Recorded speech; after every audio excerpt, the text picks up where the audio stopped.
The episode begins with the guide master scolding a group at the border, saying they were supposed to be exploring the first step, but found no master there.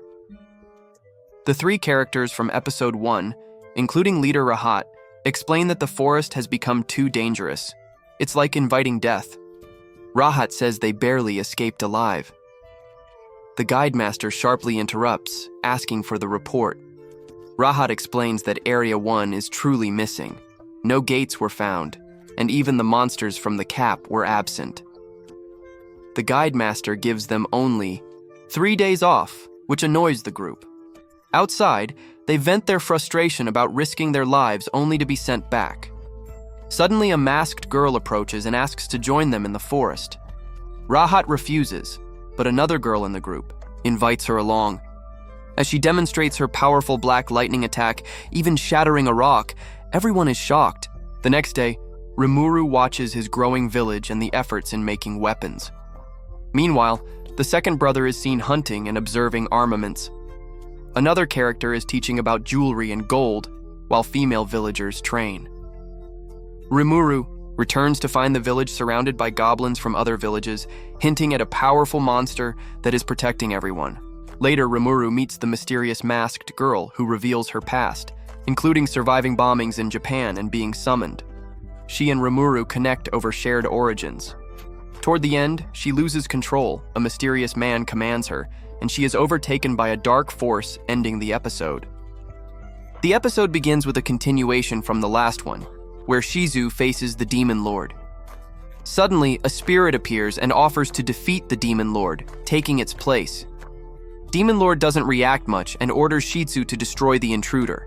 Hypnotized, Shizu's eyes glow red, and she unleashes a massive fireball, incinerating the demon instantly. The Demon Lord, impressed, names her Shizu. The next scene shows a girl feeding a soldier and calling him cute while Shizu watches from behind a tree. When approached, the girl begs her not to tell anyone because she's secretly caring for the child separated from his mother. Shizu agrees and offers to play. They feed the fox-like creature and decide to name it, which causes it to evolve due to receiving a name. The fox becomes wild upon seeing the Demon Lord and attacks.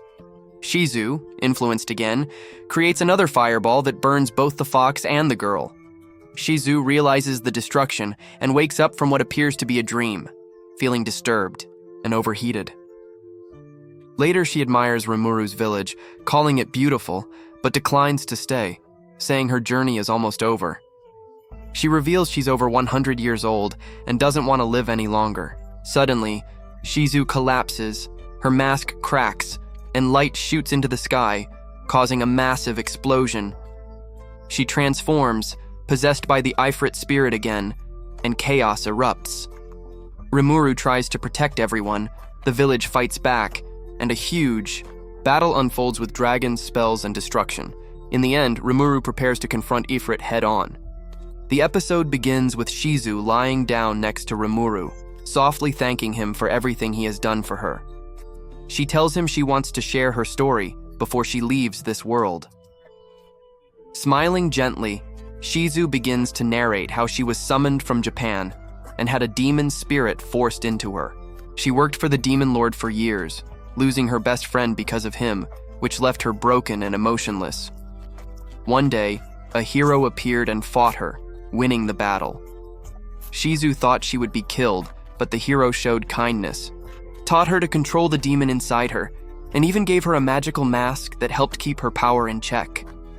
They fought evil together, lived happily for a while, but eventually, the hero left with a promise to meet again. Over time, as Shizu aged and her control over the demon weakened, she feared hurting others and chose to become a teacher to children who were also summoned from Earth. She loved them dearly but feared losing control and hurting them, so she left to find the man who summoned her. She then requests Rimuru to free her from this world. Rimuru gently agrees, absorbs her body, and she passes away peacefully. Later, Rimuru mimics Shizu's form to honor her. Her students thank Rimuru, and emotions run high. Rimuru promises to fulfill her last wish, protect her students. Meanwhile, in a desert, a starving pig monster is given food, a name, geld, and a new purpose, as the episode ends. The episode begins with Rimuru explaining how the village is being rebuilt, stronger and better than before, thanks to the goblins learning new construction skills. Rimuru mentions how intelligent the community has become and how his workload has lessened. Alone, he retrieves Shizu's repaired mask and promises to always keep it with him. Feeling inspired, Rimuru tries out different human forms using his new abilities, testing his body's functions, hearing, and even his gender, only to find he has none. He creates male and female clones for fun, laughing at his experiments. Later, Rigard informs him about village news and invites him to eat, which excites Rimuru, realizing he can now enjoy food in human form. Meanwhile, the hunting party sets out to catch meat for a feast, and Rimuru joins them, making preparations for a party. During the hunt, Gobta gets ambushed by mysterious enemies. Rimuru arrives to protect him, facing two powerful masked individuals. A battle erupts, and Rimuru, using his magic, defeats one attacker with paralysis and stuns another with his strength. The pink-haired girl tries attacking Rimuru but fails, and he retaliates gently to avoid harm. The attackers accuse Rimuru of harming their village and mistake him for someone else due to his mask. Rimuru tries to calm them, even turning into his slime form to prove his identity. Eventually, the misunderstanding is cleared, and he invites them to the village for food and peace talks. They accept, and the episode ends with everyone heading back as night falls. The episode begins with Rimuru tasting a piece of meat, carefully examining it before smiling and declaring it delicious, sending a wave of joy through all the goblins who had been anxiously waiting for his reaction. Everyone starts celebrating, eating and enjoying the feast. Meanwhile, Benimaru and his group sit quietly, discussing how Rimuru could use powerful attacks and questioning how someone could possess such abilities. They reveal that a masked individual was present during their village's destruction, and he wore armor that only humans would craft, leading them to believe a human was involved. This shocks Rimuru, as it hints at a much larger threat. Later, Rimuru invites them to stay in his village, offering food, shelter, and safety. Benimaru agrees under one condition, that their alliance lasts until they defeat the Orc Lord. Rimuru accepts, and Benimaru pledges loyalty.